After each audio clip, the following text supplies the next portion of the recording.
My name is Christina. I am a 32 years old who is an office worker. My husband, David, is 30 years old who is also an office worker, and we got married 2 years ago. David seems a little unreliable, but he is a very kind and independent person who can handle household chores without problems. I am the breadwinner of the house and find it rewarding to work hard and make many accomplishments at work. My workplace is located in the city, and my work is performance-based pay. There's a chance of relocation, and I've never heard of anyone taking maternity or paternity leave. Since it is customary for female employees to leave the company when they get married or have children, I had no intention of getting married in the first place because I preferred working in the office than doing housework. Therefore, when David proposed to me to marry him, I told him, I love my job, and even though I'm still the section chief now, I still want to move up. I just can't picture myself getting married, starting a family, having children, and rejected his proposal once. However, David said and promised me that we will share the household chores and will not have any children. Since he said and made that promise, I gave in and I decided to marry my husband. We both work, and although we don't always share the household chores as promised, I think we're doing well together. My in-laws tell me to prioritize family over work and ask me when I am going to get pregnant and have children, but to do that, David defends me, so I don't have to worry about it. Life with my husband is comfortable for me, and I have come to think that married life is not that bad, but it is actually a good life. Then one day, I received a call from my immediate supervisor, the general manager, and was ordered to be transferred to a branch office. What do you think about it? The place of work is a local branch office, but I will make sure to have you transferred back to the head office after 2 years. At the new location, you will be assigned to the same position as you are now, as a section chief, and if you keep up your great performance, you will be promised of a promotion when you return. If everything goes well, you will be the first female general manager in our company. I don't think this is a bad offer for you. In fact, I am not over-exaggerating, but it's to be said that these kind of transfer decides my future at this company, whether I will move up and get promotions or not. All of the department heads and those who have been promoted for a higher position have experienced transfers, and if anyone refuses, they end up and stay as section chiefs, or can even be demoted or be relocated to a boring branch. If this offer was made before I was married, I would have jumped at the chance without hesitation. However, since I am a married woman, I can't make this decision on my own at this once. Thank you for the offer. I personally would like to consider it positively. However, since I would like to discuss this transfer with my husband, may I come back to you after the discussion? Oh, that is right. You are married. You can choose whether you want to be transferred alone or with your family, so go ahead and talk it over. I will be expecting a positive answer. When I returned home from work, I told about the transfer to my husband. I am being offered for a transfer, and it seems like I might be going to the rural area. My supervisor promised me that if I worked hard for the upcoming 2 years with good results, I could come back here and get a promotion. David, if you're okay with this, I was thinking of accepting this offer. If I accepted this offer, company is offering that I alone can go or we can go together as a family, but what do you want to do? My husband looked surprised, but after thinking about it for a moment, he answered, If you accept this offer, all all of your dreams will come true, right? I already have a job I enjoy here, so I can't go with you. But please go, and don't worry about me. With my husband's being fine with me going alone on my own, I told the company that if I was to be transferred, I would be going alone. And then I started negotiating the working conditions and other details for when I get transferred. As a result of the negotiations, the moving expenses related to the transfer will all be covered by the company. The company also will provide me with better working conditions, such as covering my fees to go back home to see David and the return back to work, which was a decisive factor in my decision to transfer to the branch office. Later, I received the formal letter of my transfer and I moved to the rural area. I was told that I could rent housing from the company at a discount, so I ended up living there. On the day of the move, my belongings had already been packed and moved by the movers, and my husband came to the airport to see me off. To David, I told him, "Thank you for seeing me off. I will call you often and come back as often as I can." I'll be waiting for you. Don't get too comfortable just because you will be living on your own. You too, David. It's almost time. Take care of yourself, Christina. Okay, I'll get going. Thus, I began my life as living on my own, alone working. I had planned to return home during the holidays or during off-work periods, but as soon as I started working at the new branch, I was facing unexpected work troubles. I can't work under a female employee. I can't trust and count on some random stranger. I faced a typical rural area problem. Since I was a stranger to this place, the employees couldn't trust me or count on me because they don't know me.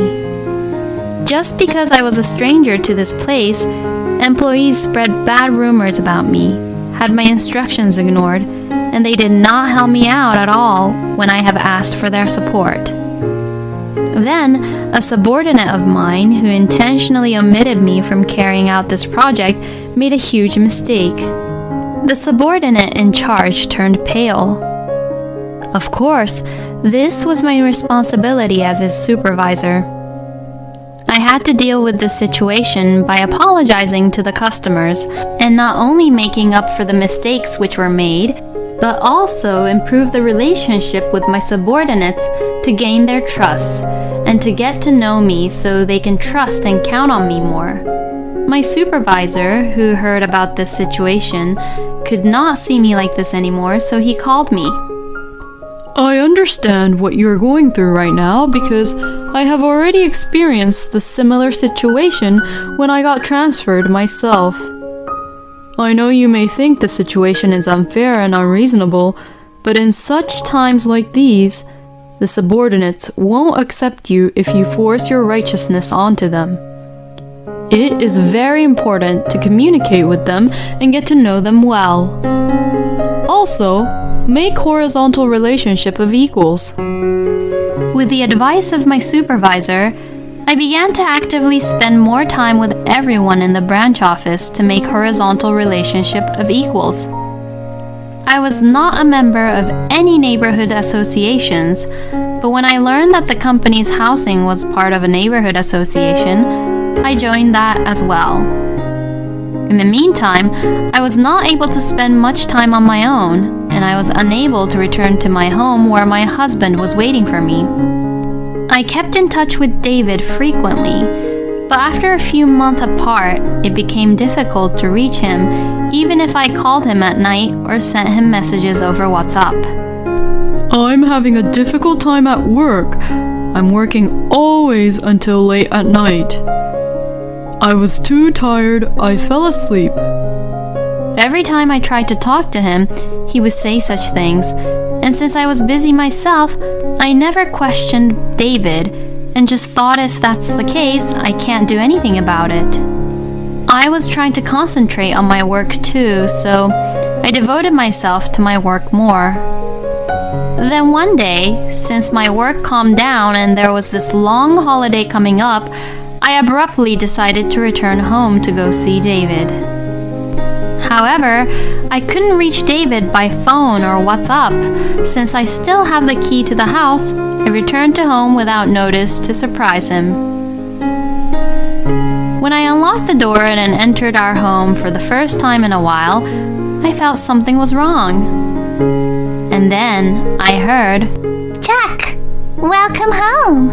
You should have told me if you were coming home early." A woman I didn't know rushes to the front door where I was standing. The woman and I were stunned to see each other. It was the woman who opened her mouth first to break the silence. Excuse me, who are you?" Who are you? This is my house." "I think you got the wrong address. Can you check the address? I live in this house." We had an argument, so we both went outside to check the nameplate, but the nameplate hanging on the door was the one I had specially ordered, and it is custom made. Both the key and the door plate is mine. I'm sure this is my house, so I am coming in. "Hey, what are you saying? Stop barging in my house." Even though this woman was trying to stop me from entering, I still forcibly entered the house. Then, when I looked around inside of the house, everything has been changed, and I did not recognize the interior. Even my favorite curtain and couch were changed. In the living room, there was a photo of David and this woman at a theme park was put up on the wall, and in the kitchen, I see a pair of mug cups I have never seen before. In the bathroom, there is a toothbrush and makeup bag which definitely did not belong to me, and when I checked the bathtub, there were shampoos and conditioner which belongs to a woman that I never bought and used before. The bed sheets in the bedroom had been changed to the bed sheets I do not recognize, and the closet was full with women clothes, which I have never seen before. Actually, the closet didn't have any of my clothes, which I left behind.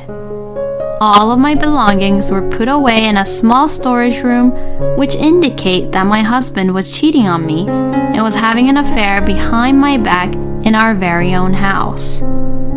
As I was in shock, I heard the front door open. Honey, I am home. I see shoes I don't recognize. Lindsay, did you invite your friend over? "Chuck, I'm glad you're back home early. Some random stranger just barged into our home and won't go home." When I saw the man who the woman was calling Chuck was my husband, David. When David notices me, he said, "What are you doing here?" surprisingly. "David, when did you change your name to Chuck? Can you explain to me what the hell this is all about?" I asked my husband. "What are you talking about? This is Chuck. Right, Chuck?" Well, you see..." David seems to not know what to say when the woman questioned him. "Lindsay, his real name is David. It is written on his driver's license. And I am his wife. I'm Christina." "You're lying because David told me he was divorced." David, please explain Lindsay and I everything so that we can comprehend the situation, okay? "Since you never returned from your new workplace to see me, Christina, I was getting very lonely. Since I was so lonely, I signed up for a social networking app where I met Lindsay." I see. Then the name Chuck is your screen name on the social networking app? Well, that's not true. I thought it would be bad if I was discovered on this social networking app by my coworker, so I kept my last name but used false first name to meet up with her. And then? Why did you lie about being divorced? In Lindsay's profile, she wrote, "I went to all girls from junior high school to college. I've never been with anyone. I am looking for a serious relationship, hoping to marry soon." When I read her profile, I was touched by that. So, to be with Lindsay, I told her that I was a divorcee, hinted that I was only looking for a serious relationship, and started living together with her. What? Why would you do such a thing? Then, my husband reopened his mouth and began to justify his behavior. "It's your fault for always working and never returning to our home to come and see me, Christina. It's a man's nature to want women, so what can I do? From the beginning of our marriage, since we both worked overtime, or sometimes had to go and work even on the weekends, we've never spent enough time with each other, and now we are living separately for work, and now I don't see the point of being married to you anymore. Actually, all I ever wanted was to be relaxed at a warm house where my wife will warmly welcome me home when I return from work by preparing me bath and meal." This was a bolt from the blue for me, because I had always thought of David as a husband who understood me and my work. But that does not justify you cheating me and having an affair behind my back. What you have done is such a horrible thing. If you wanted to be in a relationship with other different women, why didn't you divorce me first and do it in the right way? "Because I love you both, and I couldn't think of breaking up with both of you." Wouldn't you have thought that if I were to return, you could not hide any of this to me? I can't believe it that you tried to hide this from me. What? It's your fault for breaking your promises and never returned home. If you had just kept promise and returned home, I wouldn't even think about cheating on you in the first place. What are you saying? I already explained to you that I was having trouble and hard times at work, and there was nothing I could do about it. While David and I continued to argue, Lindsay just turned pale and stood there. Lindsay seemed to understand the situation, that she has been tricked by David, who is a married man who had no intention being in a serious relationship with her. It was all a lie, wasn't it? You made a such fool of me. I'm leaving this house. Lindsay, no, wait. David tried to stop Lindsay from packing up her belongings and leaving the house, but she shook him off. Don't you ever touch me again with those disgusting hands. I don't believe anything you say anymore. Lindsay cursed him and left. I was completely turned off by this and decided to punish my husband. I secured all the evidence I could and brought it back to my place where I was living on my own. The first thing I did when I returned was to hire a professional investigator to find out who my husband was having an affair with. The results of the investigation revealed that Lindsay was the daughter of the CEO of a company where David's workplace gets support from. I asked my lawyer to send a content-certified letter to David's house and Lindsay's parents' house. Upon receiving the content-certified letter, my husband protested that he did not want a divorce, so I prepared myself for a long battle in court. Lindsay has contacted my lawyer and we decided to meet at his office. Lindsay came to my lawyer's office with both of her parents and bowed to me. Lindsay said, Even though I didn't know, I am so sorry for what has happened and what you had to go through this with your husband.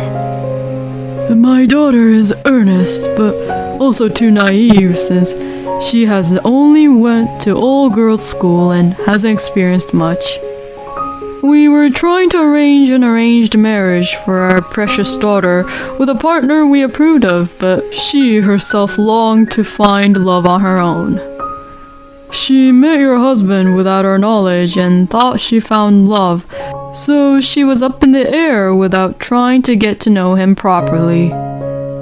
When we asked Lindsay who he was, she told us that he was a divorced man she met on a social networking app. We have warned her not to get involved with such a man, but she didn't listen.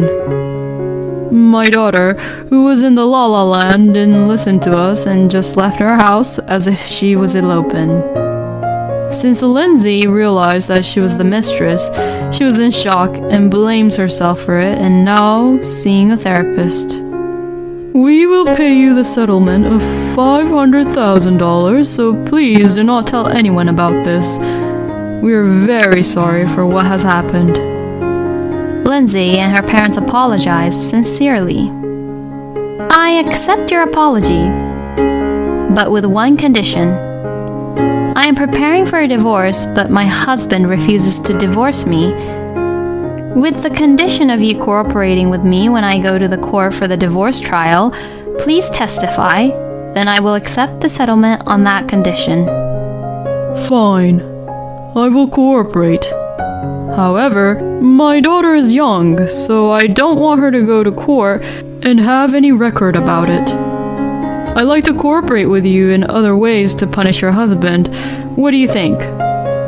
Fortunately or unfortunately, David's workplace is our business partner. Thus, Lindsay and her parents and I teamed up to punish my husband. David's workplace would be accused for offending the business partner's executive, Lindsay's father, and all of this would be my husband's responsibility. In the meantime, my parents-in-laws, who were unaware of such situation, were calling my husband as usual. Christina won't even answer our call or even return our calls. She's too focused on her work. When is she coming back? When am I going to hear the news of having grandson or granddaughter? Mom, this is not the right timing. I actually had an affair with another woman while Christina was away for her work, and now Christina is trying to get a divorce from me. Well, it's Christina's fault for my son to cheat because she was too focused on her work and paid no attention or didn't care for my son. Actually, you should divorce Christina, and why don't you get back together with Lindsay? When David told his parents what happened, the in-laws thought that Lindsay's parents would have more money than I did. David's parents started taking sides with my husband, wanting him to get back with Lindsay, and they started attacking me. When David's parents called me many times and I refused to answer them, they started to call me at my work. When they couldn't get through to me over the phone at work, my in-laws stormed into my office where I was working and made a scene. Let go of my son. Divorce him already. It's your fault that my son cheated on you. If Lindsay and David get back together, David will be very happy, so don't interfere. Albert, Cindy, what are you talking about? I am the one who wants to get a divorce, but David is the one who is refusing it. Besides, Lindsay has no intention of getting back together with David anyways.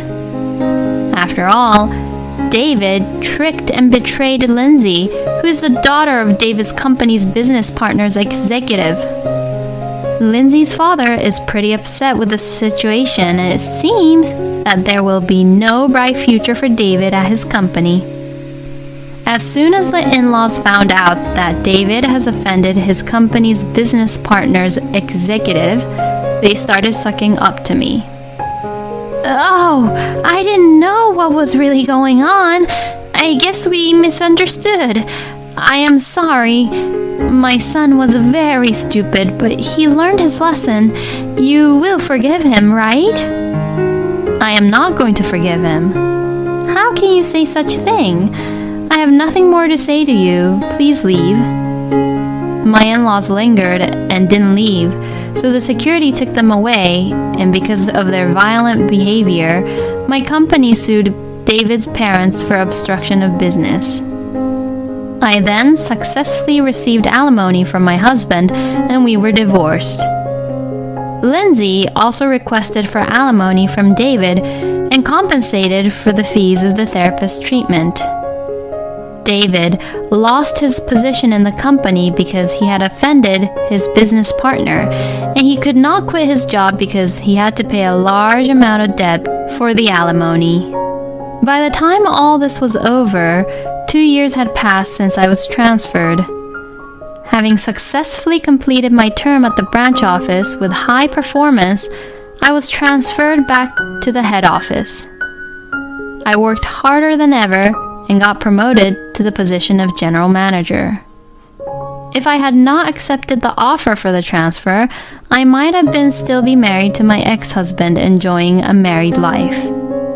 However, people like David would have had an affair sooner or later, and I think I would have had more conflicts with my ex-in-laws.